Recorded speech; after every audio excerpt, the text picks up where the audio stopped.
हाफिज़ साहब, दुआओं की आप बात कर रहे हैं, लेकिन अरशद ने तो अपने ओन पर किया सब कुछ। उधर पेरिस तक जाने के लिए उन्होंने पैसे, सुना है कि पूरे गांव वालों ने मिलकर इकट्ठे किए और उन्होंने पैसे दिए, ठीक है, फंड्स नहीं थे, गवर्नमेंट का सपोर्ट नहीं था। तो डोंट यू थिंक कि जो इस तरह का टैलेंट है अभी भी कहीं ना कहीं छुपा होगा, ज़ाया हो रहा है? अरशद तो सामने आ गया। वक्तों में फंड्स के इश्यूज रहते हैं। अभी कुछ अरसा पहले भी उन्होंने कहा था कि उनके पास जेवलिन नहीं है, लेकिन ये जो ओलंपिक मुकाबले होते हैं यहाँ पर आपका और निज़ाम तो उन्होंने होता खुद खरीदा ना, ठीक है, वो फिर सपोर्ट मिला उनको। लेकिन अगर आपके पास चंद लाख की जेवलिन भी उसको हुकूमत ना दे पाए और जो मुतलका इदारे हैं वो ना दे पाएँ, तो इससे आप उनकी संजीदगी का अंदाज़ा लगा सकते हैं। तो बुनियादी तौर पर जो मसला है वो यही है कि आपको अपनी इंतज़ामी इस्लाहात अपने निज़ाम में करने की ज़रूरत है। अब वो जिन लोगों ने उस इस्लाहात करनी है उनकी ज़िम्मेदारी है, पहले बैठें, सोचें कि क्या है मसला। और चीन ने तो 2026 के ओलंपिक मुकाबलों की भी तैयारी शुरू कर दी है। अभी वो ओलंपिक खेल रहे हैं। अभी अमेरिका में और चीन में जंग चल रही है, दोनों में मुकाबला है कि नंबर पहले पे कौन आता है मेडल्स के एतबार से। उसके साथ साथ उन्होंने 26 के ओलंपिक मुकाबलों की भी तैयारी शुरू कर दी है। तो पाकिस्तान में जो लोग हैं, अब असम्बली में बिलावल भुट्टो साहब ने कहा है कि जी हम तो वर्ल्ड कप भी जीत सकते हैं। उन्होंने तो और इदारों के ऊपर भी बड़ी बातचीत की है, लेकिन अगर आप असम्बली में सिर्फ इस सेशन की हद तक ही अरशद नदीम को या पाकिस्तान के एथलीट्स को याद रखें, तो फिर ये नाइंसाफ़ी और ज़्यादती है इस मुल्क के लाखों नौजवानों के साथ जो मुल्क के मुख्तलिफ़ हिस्सों में सलाहियतों से महरूम है, वसाइल से महरूम है। तो उनके पास जाएँ, हुकूमत का काम है ये स्पोर्ट्स सिटी बना देना। स्पोर्ट्स सिटी में आपने खिलाड़ियों को भी लाना है। ये एक पूरा निज़ाम है कि आपकी एशियन गेम्स हैं, कॉमनवेल्थ गेम्स हैं, आपकी इसकी वर्ल्ड चैम्पियनशिप्स आती हैं, फिर आपके ओलंपिक मुकाबले आते हैं। तो इन सब चीज़ों का एक पूरे का पूरा साल का निज़ाम मौजूद है। अगर आप उसको नहीं काम करेंगे तो फिर अरशद नदीम, हर रोज़ अरशद नदीम नहीं आएंगे। ये हर कोई इतना मेहनती नहीं होता। लोगों को धक्का देना पड़ता है, लोगों को मोटिवेट करना पड़ता है, मुतहर्रिक रखना पड़ता है, उनके नाज नखरे उठाना पड़ते हैं। ऑब्वियसली ये सब चीज़ें जैसे आप कह रहे हैं ऐसे ही है और ऐसे ही करना चाहिए। क्रिकेट पर अब थोड़ी सी बात करते हैं। बांग्लादेश सीरीज़ जो है वो स्टार्ट होने जा रही है, रावलपिंडी में ऐलान भी हो गया। तो क्या कहेंगे आप कि बांग्लादेश के हालात देखते हुए क्या लगता है आपको, पाकिस्तानी टीम वापस आएगी? देखिए, बात यह है कि टेस्ट मैचेस पाकिस्तान ने ऑस्ट्रेलिया में खेले थे आखिरी मरतबा। वहाँ पर नताइज अच्छे नहीं थे, लेकिन वो बिल्कुल मुख्तलिफ जगह थी, मुख्तलिफ ओपोजिशन थी। पाकिस्तान में खेलते हुए 6 फास्ट बॉलर्स के साथ पाकिस्तान इस टेस्ट सीरीज़ के लिए स्क्वाड का ऐलान किया है। बांग्लादेश के पास भी अच्छे फास्ट बॉलर्स हैं और अब देखना ये है कि यहाँ पर पाकिस्तान सबसे पहले ये है कि पिच कैसा बनाता है और पिच कैसी बनाई जाती है, किस कॉम्बिनेशन के साथ पाकिस्तान मैदान में उतरता है। स्ट्रेंथ, अगर टीम स्क्वाड को देखते हैं तो स्क्वाड को देखकर तो ये लगता है कि पाकिस्तान की स्ट्रेंथ जो है वो पाकिस्तान का वो फास्ट बॉलिंग है। और अगर पिच उतनी अच्छी बनाई जाती है या नहीं बनाई जाती, ये फिर बाद में पता चलेगा। लेकिन जो उनकी टीम है, इसके लिए इस एक कामयाबी के बाद जो कि अरशद ने हासिल की है, लोगों की तवक्कुआत पाकिस्तान की क्रिकेट टीम से भी बढ़ेंगे कि आपको बेहतर खेल पेश करना है। और पाकिस्तान ने कल ही एक ख़बर, पाकिस्तान के मीडिया ने ये रिपोर्ट किया कि टिम नेल्सन जो हैं उनको हाई परफॉर्मेंस कोच मुकर्रर किया है।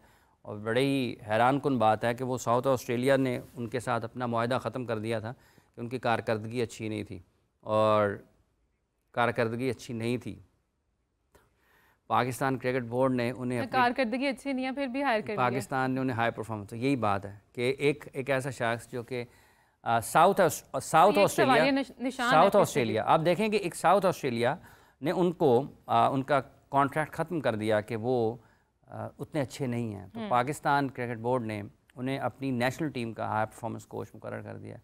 तो ये जिन लोगों ने फ़ैसला किया उनके लिए एक सवालिया निशान ज़रूर है कि अगर आप अभी अरशद नदीम की बात कर रहे हैं और साथ साथ ये बातें भी हो रही हैं, तो यहाँ से हमारी संजीदगी का, हमारी फ़िक्र का और हमारी फ़ैसला साजी का अंदाज़ा लगाया जा सकता है कि हम कैसे अपने खिलाड़ियों को, अपनी टीमों को अपने सिस्टम में कहाँ से लोगों को लेकर आते हैं। तो देखना यह है कि वो क्या पाकिस्तान की टीम में वैल्यू ऐड करते हैं और क्या इनकी ज़रूरत किसी हाई परफॉर्मेंस कोच की पाकिस्तान की टीम के साथ है भी नहीं, क्योंकि है भी या नहीं, जैसन गिलेस्पी भी होंगे, अज़हर महमूद भी होंगे, फिर बैटिंग कोच भी होंगे, फिर पता नहीं कौन कौन होगा, इतने कोच होंगे और फिर खिलाड़ी। अच्छा, पाकिस्तान ने बांग्लादेश के खिलाफ टेस्ट स्क्वाड में एक न्यू वाइस कैप्टन का भी ऐलान किया। सरफराज ने भी मुबारकबादें दी हैं साउथ के हवाले से, क्या कहेंगे? ये बात अब तो देखना यह है कि वो उसको कैसे आगे चलते हैं। उनका पहली असाइनमेंट होगी बैसियत वाइस कैप्टन, और शान के लिए एक चैलेंज होगा ये वाली सीरीज़ कि वो कैसे होम सीरीज़ इसको लेते हैं, क्योंकि ऑस्ट्रेलिया में उन्होंने 3 टेस्ट मैचों की कप्तानी की थी। उनकी कप्तानी के एतबार से उनके फ़ैसले, गो कि पाकिस्तान जीता नहीं था लेकिन वो कहीं ना कहीं कैप्टन गेम में नज़र आया। तो अब देखना यह है कि वो सऊद को कैसे साथ चलाते हैं। पाकिस्तान क्रिकेट बोर्ड कब तक सऊद को रखता है बैसियत वाइस कैप्टन इस फॉर्मेट में। सरफराज कि वो जूनियर हैं और बेस्ट ऑफ लक कि वो पाकिस्तान के लिए सबसे पहले तो अपनी ज़ाती कारकर्दगी के एतबार से वो तसलसल उसमें रहे, और अगर उनको एक ज़िम्मेदारी मिली है तो वो अपने आप को मुस्तकबिल के कप्तान की हैसियत से तैयार करें।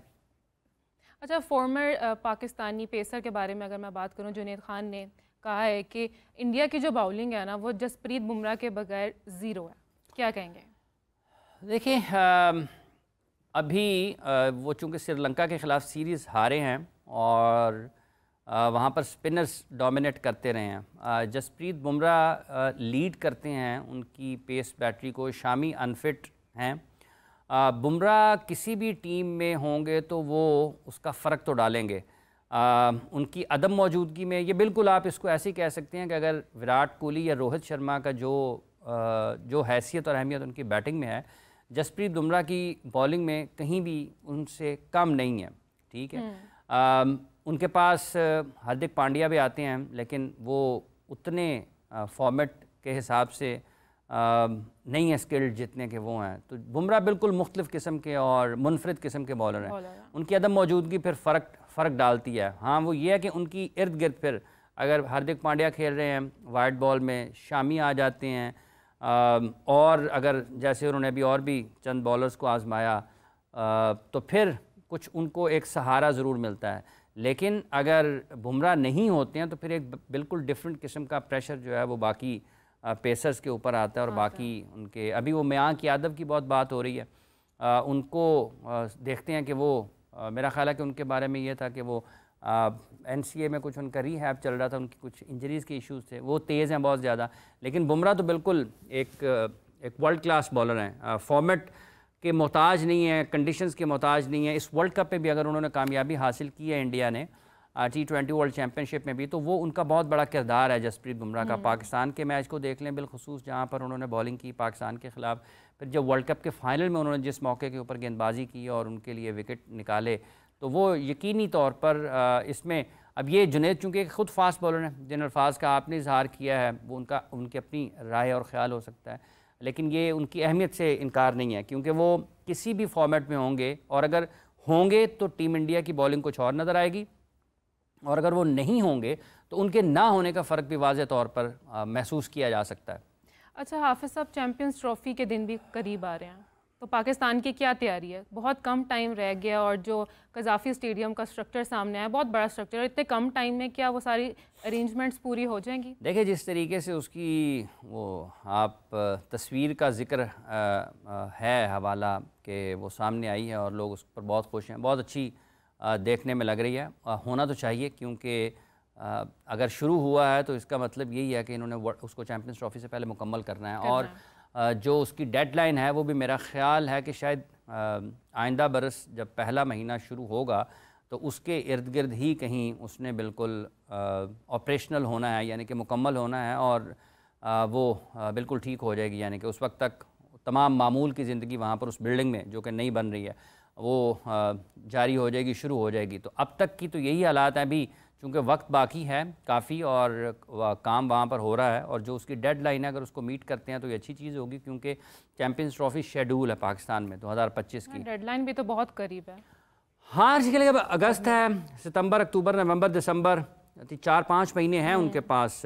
तो ये वक्त है कि जिसमें काम मुकम्मल हो सकता है। और जब बिल्डिंग गिराई गई है तो इसका मतलब ये है कि जो भी उसका नक्शा होगा और जो उनका जो लोग काम कर रहे हैं वहाँ पर, ये कोई मामूली काम तो है नहीं। इस चीज़ को उन्होंने यकीनी बनाया होगा कि हमने वहाँ पर इसको एक मुकर्ररा वक्त तक इसको मुकम्मल करना है और इसको लोगों के लिए खोलना है, ताकि जो स्टेडियम में मामूल की मसरूफियात हैं वो चल सकें, मामूल की ज़िंदगी की तरफ वो लोग जा सकें। तो देखना ये है कि मुकम्मल करते हैं या नहीं करते, लेकिन मेरा ख्याल है कि इसको ये कर लेंगे और होना भी चाहिए, क्योंकि अगर खुदा न खास्ता किसी भी वजह से वहाँ पर कुछ रुकावट रहती है तो फिर आपको यकीनी तौर पर बहुत सख्त किस्म के सवालात होंगे, पाकिस्तान के लिए मुश्किलात हो सकती हैं। तो अल्लाह करे कि चैम्पियंस ट्रॉफी भी पाकिस्तान में हो बिल्कुल मामूल के और ऐलान के मुताबिक, और ये जो बिल्डिंग जिसका आपने जिक्र किया है, जिसकी तारीफ़ के बड़े तस्वीर के बड़े चर्चे हैं, ये भी लोगों को ऐसे ही बिल्कुल चैम्पियंस ट्रॉफी में देखने को मिले।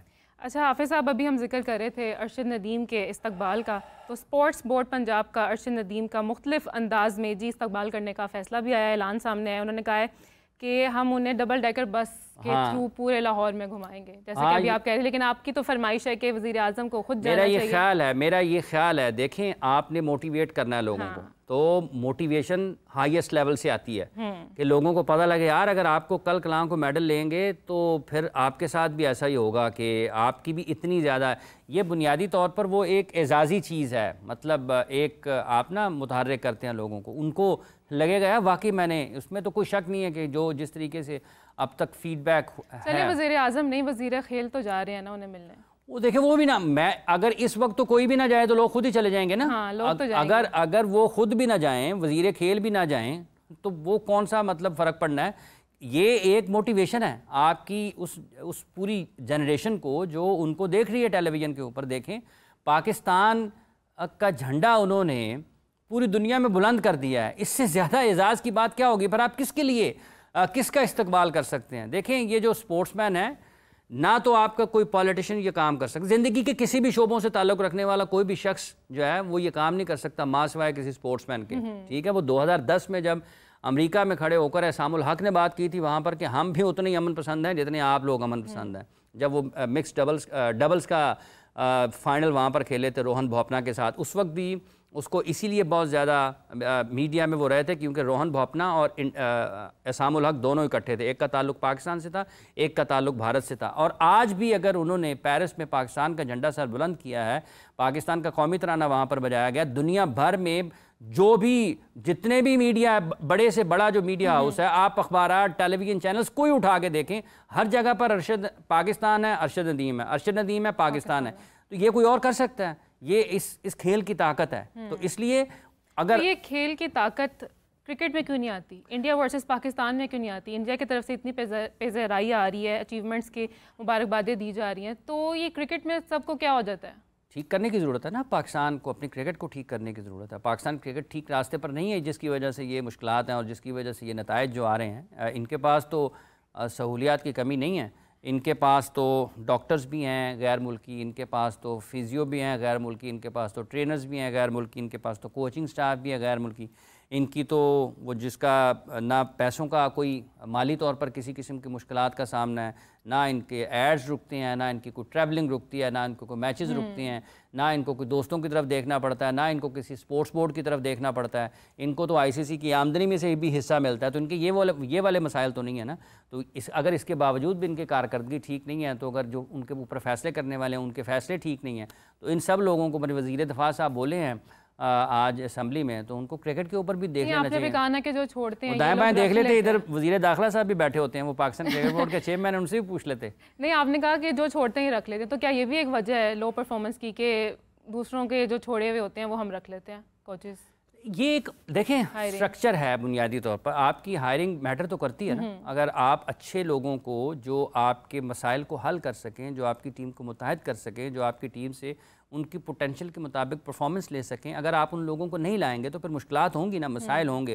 तो ये जो हायरिंग है ये उन्हीं लोगों की होनी चाहिए जो उस काम के लिए ना सिर्फ महारत रखते हों बल्कि उनके पास तजर्बा भी हो और वो काम कर सकें जो आप उनसे लेना चाहते हैं। तो अगर कोचिंग सिर्फ कोचिंग स्टाफ नहीं है, ये उसका एक पहलू है, उसका एक हिस्सा है, लेकिन यहाँ पर तो काफ़ी नीचे से लेकर ऊपर तक काफ़ी सारे मामलात ऐसे हैं जो कि उलझे हुए हैं, उनको सुलझाने की ज़रूरत है। और सिर्फ कौमी असम्बली में और उसके साथ साथ वहाँ पर खड़े होकर सेनेट में या सूबाई असम्बलियों में करारदादों से होने नहीं हैं, ना बयानात से होने हैं, ना तकरीरों से होने हैं। ये आपको फ़ैसले करने पड़ेंगे फ़िक्र के साथ, और आपको अगर समझ नहीं होगी, मुश्किलात होंगी आपको, तो फिर दुरुस्त समत में आपके लिए सफ़र मुश्किल हो जाएगा।